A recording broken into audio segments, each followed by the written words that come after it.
ദേശാഭിമാനി മുഖപ്രസംഗം 2025 ഫെബ്രുവരി 10. ഡൽഹിയിൽ കണ്ടത് കോൺഗ്രസിന്റെ ചതി. യുദ്ധമുഖത്ത് പിന്നിൽ നിന്ന് കുത്തിയവരുടെ കഥകൾ ഏറെയുണ്ട്, ചരിത്രത്തിലും പുരാണങ്ങളിലും.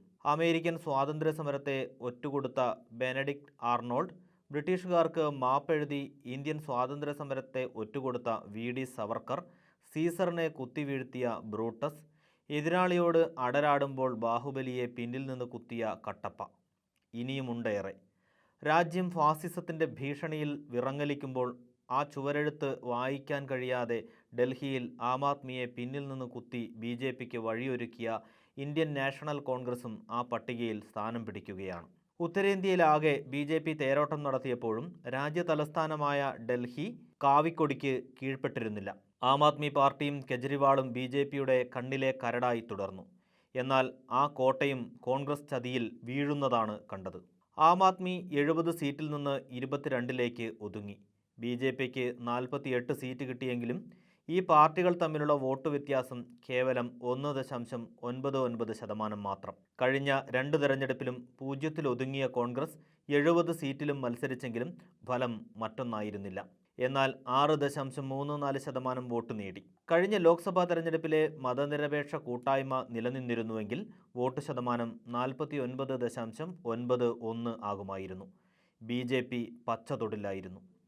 മതനിരപേക്ഷ വോട്ടുകളുടെ ഭിന്നിപ്പാണ് ഇവിടെയും BJPക്ക് വഴി തുറന്നതെന്ന് വ്യക്തം. കോൺഗ്രസ് സ്ഥാനാർത്ഥികളുടെ സാന്നിധ്യം കൊണ്ട് മാത്രം 15ഇടത്ത് AAP BJPയോട് തോറ്റു.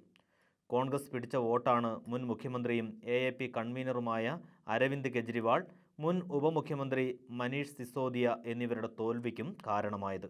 അസദുദ്ദീൻ ഒവൈസിയുടെ AIMIM മുസ്തഫാബാദിലെ ന്യൂനപക്ഷ വോട്ട് പിളർത്തിയും BJPക്ക് കുടപിടിച്ചു. ചുരുക്കത്തിൽ കോൺഗ്രസും AIIMഉം BJPയുടെ ചാവേറുകളായാണ് ഡൽഹിയിൽ പ്രവർത്തിച്ചത്. തെരഞ്ഞെടുപ്പ് പ്രചാരണത്തിലാകട്ടെ BJPക്കെതിരെ മൗനം പാലിച്ച കോൺഗ്രസ് AAPയാണ് കടന്നാക്രമിച്ചത്. കെജ്രിവാൾ അഴിമതിക്കാരനും നുണയനും വാക്കുപാലിക്കാത്തവനുമാണെന്ന് രാഹുൽ ഗാന്ധി പ്രസംഗിച്ചു. ഇന്ത്യ കൂട്ടായ്മയിലെ പ്രധാന കക്ഷിയായ കോൺഗ്രസ് തന്നെ AAPയെ താറടിക്കാനിറങ്ങിയത് BJPയുടെ പണി എളുപ്പമാക്കി. അഴിമതി ആരോപണങ്ങളുടെ പേരിൽ EDയെയും ആദായ നികുതി വകുപ്പിനെയും ഉപയോഗിച്ചുള്ള കേന്ദ്ര സർക്കാരിൻ്റെ വേട്ടയാടലിനെ കോൺഗ്രസ് പ്രത്യക്ഷത്തിൽ തന്നെ പിന്തുണയ്ക്കുകയായിരുന്നു. പിന്നാലെ AAPയുടെ പ്രധാന നേതാക്കൾക്കെതിരെ ശക്തരായ സ്ഥാനാർത്ഥികളെ ഇറക്കി കോൺഗ്രസ് അവരെ പിന്നിൽ നിന്ന് കുത്തുകയും ചെയ്തു. ഫലം വന്ന ശേഷം BJP അധികാരത്തിലെത്തിയതിൽ തെല്ലും ആശങ്കയില്ലാതെ AAPയുടെ പതനത്തിൽ ആഹ്ലാദം പ്രകടിപ്പിക്കുകയായിരുന്നു കോൺഗ്രസ് നേതാക്കൾ. ഡൽഹിയിൽ മാത്രമല്ല, ഹരിയാന, മഹാരാഷ്ട്ര, UP ഉപതെരഞ്ഞെടുപ്പ് എന്നുവേണ്ട തെരഞ്ഞെടുപ്പ് നടന്ന ഇടങ്ങളിലെല്ലാം കോൺഗ്രസിൻ്റെ സങ്കുചിത നിലപാടും അമിത അവകാശവാദവും മതനിരപേക്ഷ കൂട്ടായ്മയ്ക്ക് വിനയായെന്ന് കാണാം. ബീഹാറിൽ പിടിച്ചുവാങ്ങിയ സീറ്റിലെല്ലാം കോൺഗ്രസ് പരാജയപ്പെടുകയായിരുന്നു. ചുരുക്കത്തിൽ വർഗീയതയ്ക്കെതിരായ പോരാട്ടത്തിൽ കോൺഗ്രസ് വിശ്വസിക്കാനാകാത്ത കൂട്ടുകക്ഷിയായി മാറി.